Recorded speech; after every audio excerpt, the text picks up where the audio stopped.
प्यारे बच्चों, पहले भी आपने पंचतंत्र की बहुत सारी कहानियां सुनी है ना, और आपने पसंद भी की है। तो आज मैं आपके लिए उसी पंचतंत्र के खजाने से एक और बहुत ही सुंदर कहानी लेकर आई हूँ, जिसका नाम है बोलने वाली गुफा।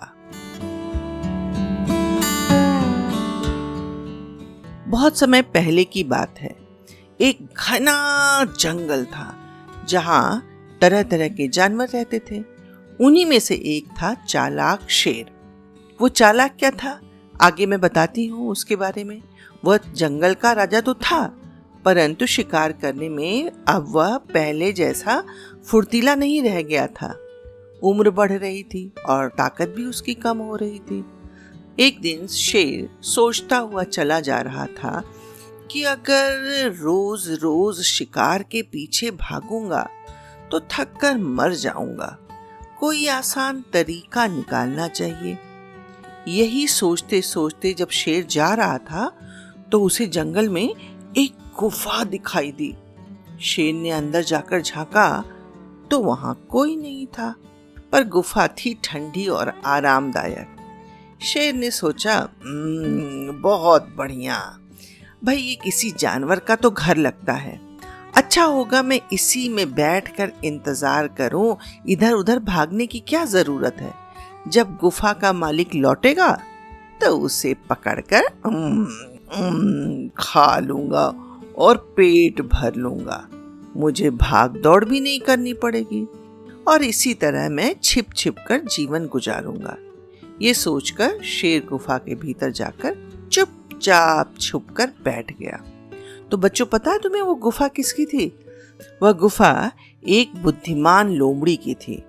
शाम को वह घूम घाम कर खा पी कर लौट रही थी। जैसे ही वो अपनी गुफा के पास पहुंची, उसने जमीन पर कुछ पंजों के निशान देखे। भाई लोमड़ी तो चौकन्नी हो गई। उसने सोचा, क्या मम्मी मुझसे मिलने आई हैं? नहीं नहीं नहीं, मम्मी नहीं होंगी, वरना मुझे बताती ना। फिर कौन है जो मेरी गुफा में गया जब मैं नहीं थी? और ये निशान गुफा के बाहर से भीतर की तरफ जा रहे हैं, पर बाहर आने के दिखाई नहीं दे रहे। इसका मतलब है कि जब मैं नहीं थी तो मेरी गुफा में कोई अंदर तो गया और बाहर नहीं आया। फिर उसने ध्यान से देखा तो उसे लगा, अरे ये तो शेर के पंजों के निशान हैं। क्या शेर अंदर छिपा है? उसकी समझ में नहीं आ रहा था कि करे तो क्या करे। वह सोचने लगी कि अगर मैं सीधे अंदर जाऊं तो मेरी जान भी जा सकती है। तो अब मैं करूं तो क्या करूं? लोमड़ी ने बुद्धि से काम लिया।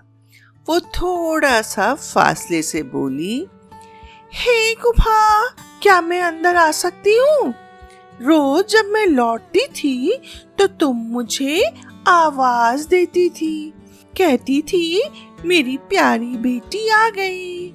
पर आज तुम चुप क्यों हो? क्या मुझसे नाराज हो? बोलो ना गुफा, जल्दी बोलो। शेर लोमड़ी की चालाकी में फंस गया और सोचने लगा, लगता है गुफा रोज लोमड़ी से बात करती रही होगी। अगर मैं चुप रहा तो लोमड़ी को शक हो जाएगा।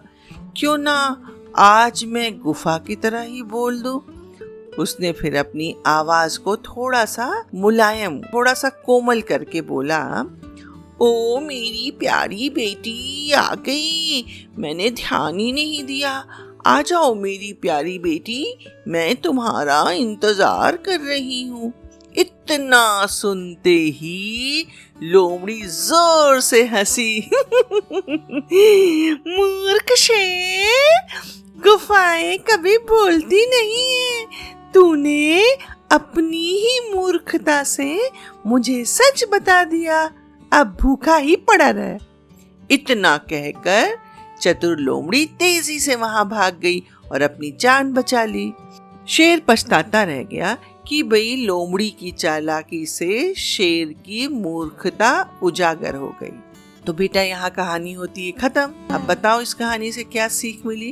रुको रुको, अगर आपको ये कहानी पसंद आई हो तो वीडियो को लाइक करें, चैनल को सब्सक्राइब करें, नीचे दिए हुए बेल आइकन को जरूर दबाएं ताकि आपको ऐसी मजेदार कहानियाँ सुनने को जरूर मिले।